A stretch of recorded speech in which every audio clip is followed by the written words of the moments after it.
Alors,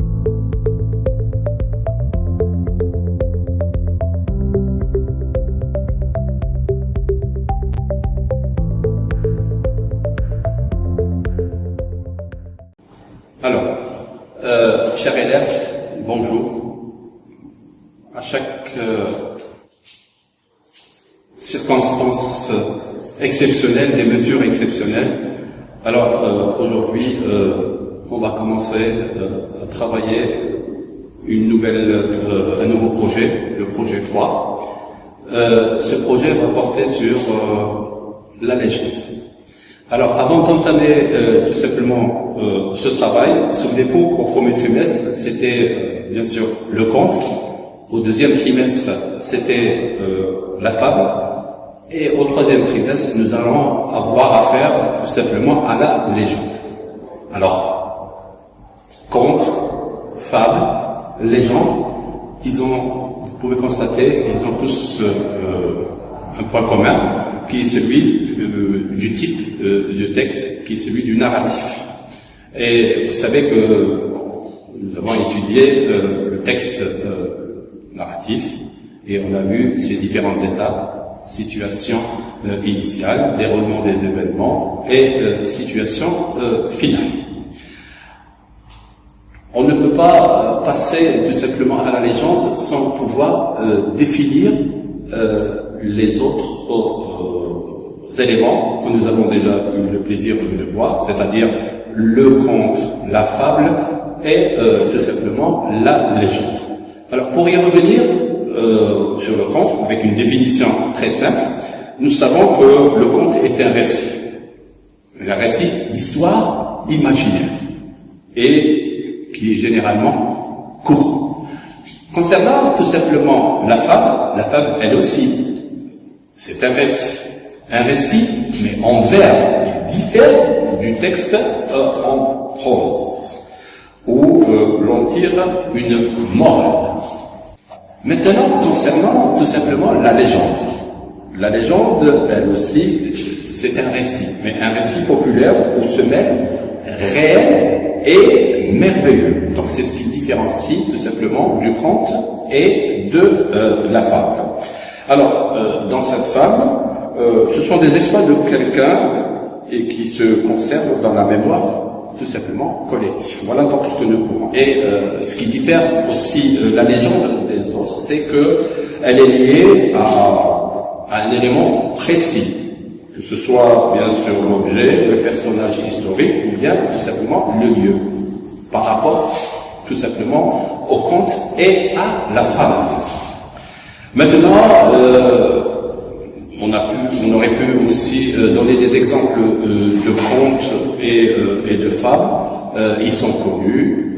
Aujourd'hui, je vais vous donner tout simplement des exemples de légendes. Alors, parmi les légendes que j'ai choisies pour vous, vous avez la légende de Hammam Swabed, vous avez celle de Lunja aux cheveux d'or, vous avez celle de Sidi Flier, la légende de Sarah, ainsi que Aïcha Mosbaï.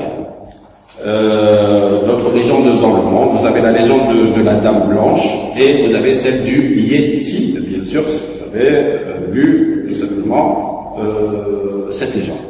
Alors, pour ce qui est des auteurs, j'en ai choisi quelques-uns. Il y en a un qui a récemment écrit tout simplement des légendes concernant tout simplement la Kasbah d'Alger. C'est Mohamed Ben Nour, et vous avez aussi Rachid Oulobsir, auteur que nous allons rencontrer dans notre prochaine séance de compréhension de l'écrit. Voilà donc ce que nous avons à dire pour le moment. Nous détaillerons maintenant les étapes tout simplement du projet 3. C'est le projet 3. Alors dans ce projet, ton école organise un concours d'écriture. Les meilleurs textes seront lus, publiés et primés. Tes camarades et toi décidez de participer à ce concours en rapportant par écrit des légendes. Voilà donc ce qui est tout simplement prévu pour la réalisation tout simplement de votre projet.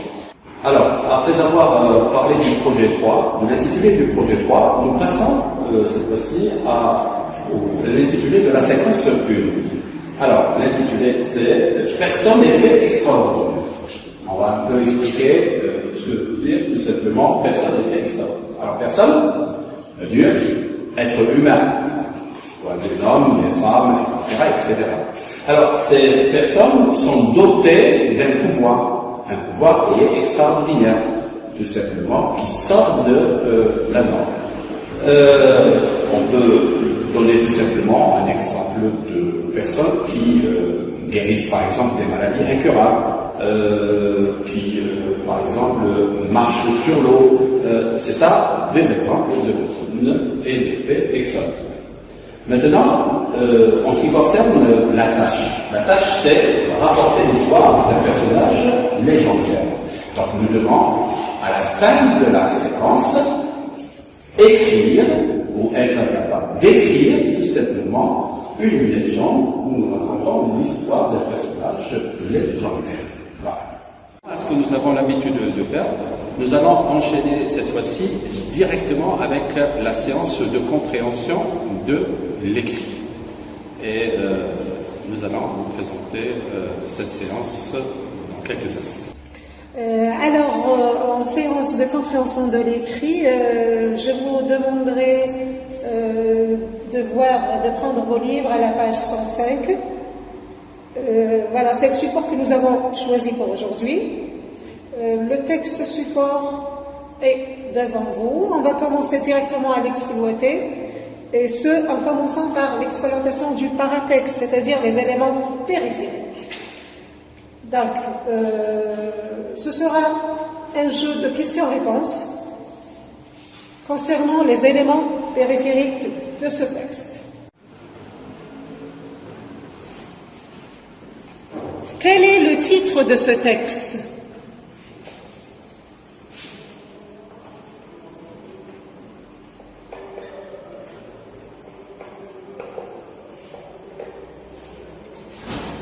Le titre de ce texte est Yenneyer et la vieille bergère.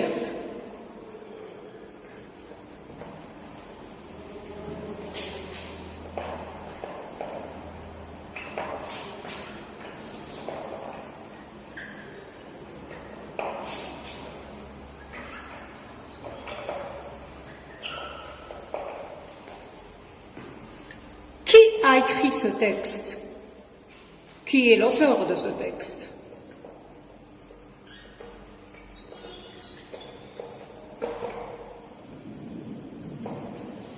L'auteur de ce texte est Rachid Oulebsel.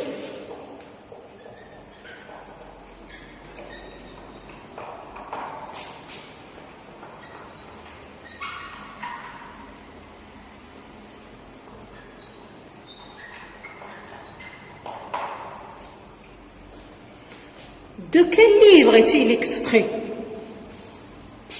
Quelle est la source de ce texte ?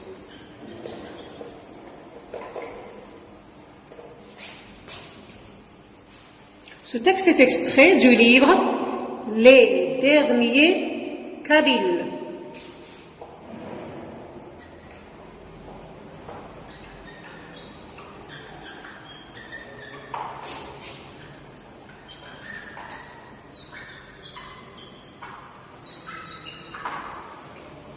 Maintenant, on va s'intéresser à l'image qui accompagne ce texte. Que voit-on sur cette image ?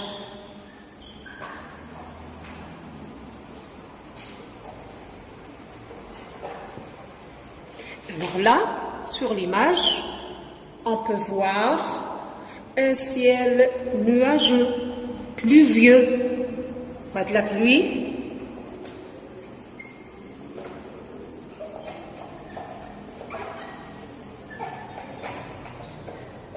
Ça nous fait penser à l'hiver.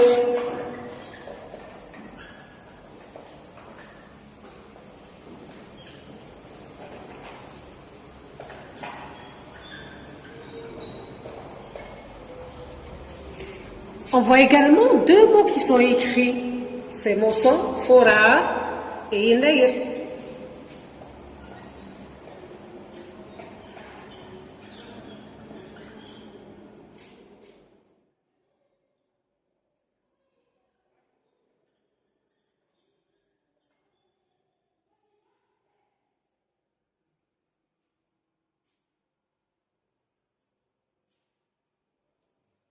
Bien, alors, après exploration de ce texte, après exploration des éléments périphériques de ce texte, à ton avis, de quoi va-t-il parler? De quoi va-t-on parler dans ce texte? Quelles sont les hypothèses de sens?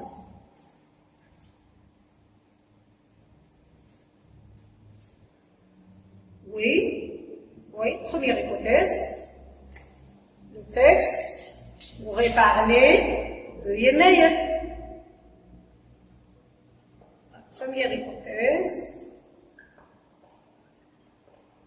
le texte va parler, le texte parle de Yenaya. Ou bien,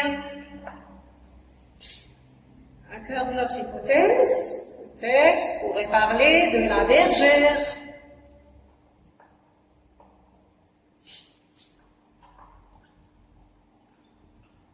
Et là, on se réfère au titre.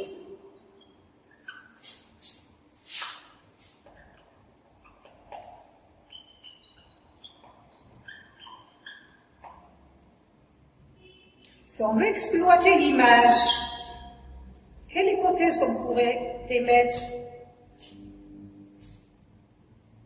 En se référant à l'image, le texte pourrait parler de Fora et Yenaya.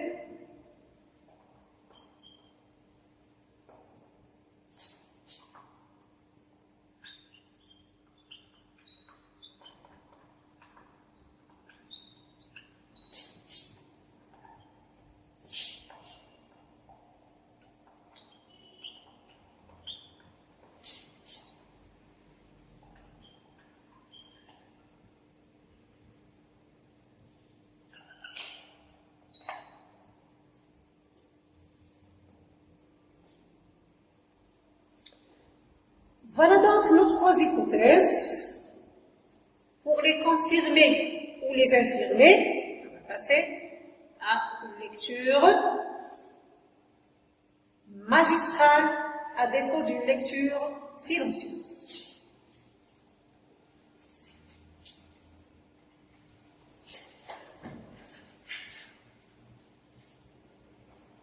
Alors, nous allons lire le texte. Yenaya et la vieille bergère. Il était une fois, au temps où les animaux et les végétaux parlaient, une vieille bergère qui gardait ses chèvres près d'un immense caroubier. Alors que le jour déclinait, la bergère s'adressa au premier mois de l'année. « Yenaya, te voilà dans ton dernier jour, et tu n'as pas causé un seul frisson. Pas de tempête, pas de gel, pas de neige, pas de froid. » Yenaya, qui entend tout ce qui se dit durant son mois, fut blessé par tant d'ingratitude. Il avait décidé de ne plus souffler le froid pour permettre aux animaux frileux de sortir brouter l'herbe. Alors Yenaya, notre mois de janvier, décida de se venger. Sa trentaine terminée, il alla emprunter un jour à Fora, le mois de février. À l'époque, les mois et les jours s'interpellaient avec des poèmes.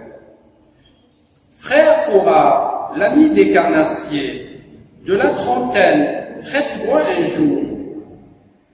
Une bergère mal élevée m'a manqué de respect. Je m'en vais de ce pas la corriger.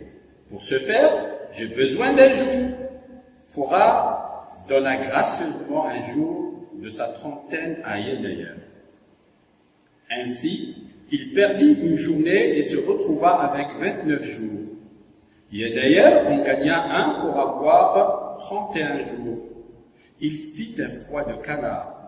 Il a plu, il a neigé, la contrée fut gelée. Yenaya eut sa revanche. Nous savons aujourd'hui pourquoi le dernier jour de Yenaya est terriblement frais. Voilà pour ce qui est de la lecture du texte. Alors après la lecture du texte, voilà, nous avons retenu deux hypothèses que vous avez là. Et pour une meilleure compréhension du texte, on va passer à l'étape suivante, c'est-à-dire l'exploitation du texte par le biais d'un questionnement. Quels sont les personnages de ce texte? Les personnages de ce texte sont Foura, Yenayel et la bergère. Fourreur est une saison, un mois, une année, un jour. Quelle est la bonne réponse? Foura est un mois. Effectivement, Fourreur est un mois. D'ailleurs, Fourreur, c'est le nom berbère donné au mois de février. Question suivante. Quand cette histoire s'est-elle déroulée? Alors, cette histoire s'est déroulée au temps où les animaux et les végétaux parlaient. La bergère est une personne qui, avant les bêtes, 2, garde les bêtes. Quelle est la bonne réponse? Alors, la bonne réponse, c'est la bergère garde les bêtes. Que dit la bergère au mois de Yenayel? La bergère dit au mois de Yenayel, te voilà dans ton dernier jour, et tu n'as pas causé un seul frisson, pas de tempête, pas de gel, pas de neige, pas de froid.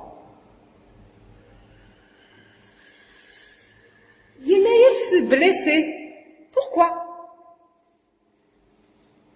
Yenayel fut blessé à cause, tout simplement, de l'ingratitude des gens. Que décida-t-il de faire pour se venger?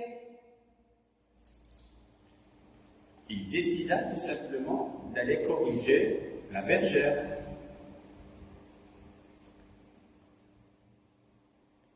Est-ce que Fourreur acceptait de lui prêter un jour? Oui, Foura accepte de prêter un jour à Yenayel. Que fit alors Yenayel ce jour-là?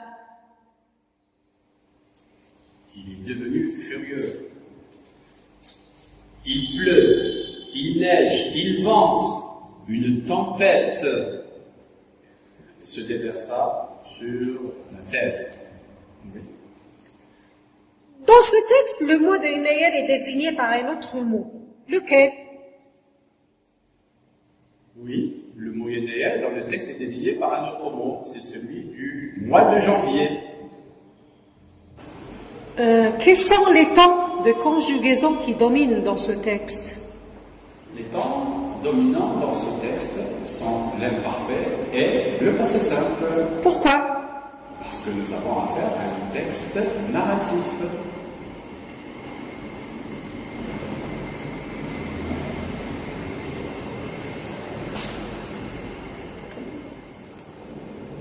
Alors à présent, on va essayer de voir quel est l'aspect réel dans cette histoire et quel est l'aspect légendaire. Alors nous allons essayer de tracer un tableau où il y aura l'aspect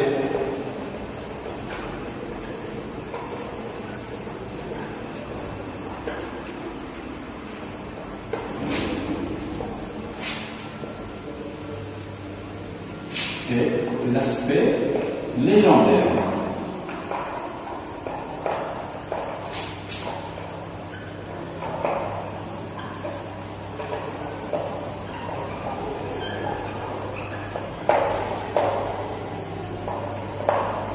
Voilà.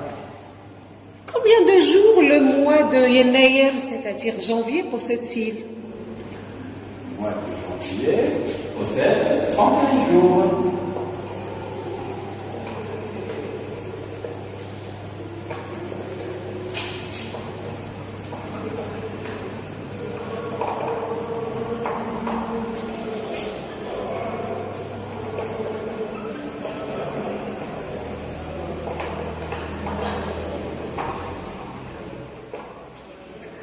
mois de Forar, il a combien de jours? Forar possède 28 ou 29 jours.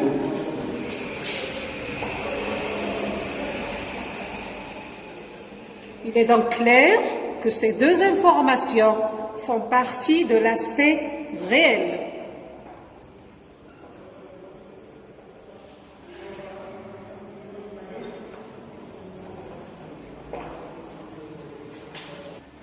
Qu'en est-il de la vengeance de Yenneir? Yenneir, qui est moi, peut-il se venger d'une personne? Non. Il s'agit donc d'un aspect, d'un fait extraordinaire, qu'on pourrait classer dans l'aspect légendaire. Donc la partie légendaire de cette histoire serait l'histoire de la vieille bergère et la vengeance de Yenneir.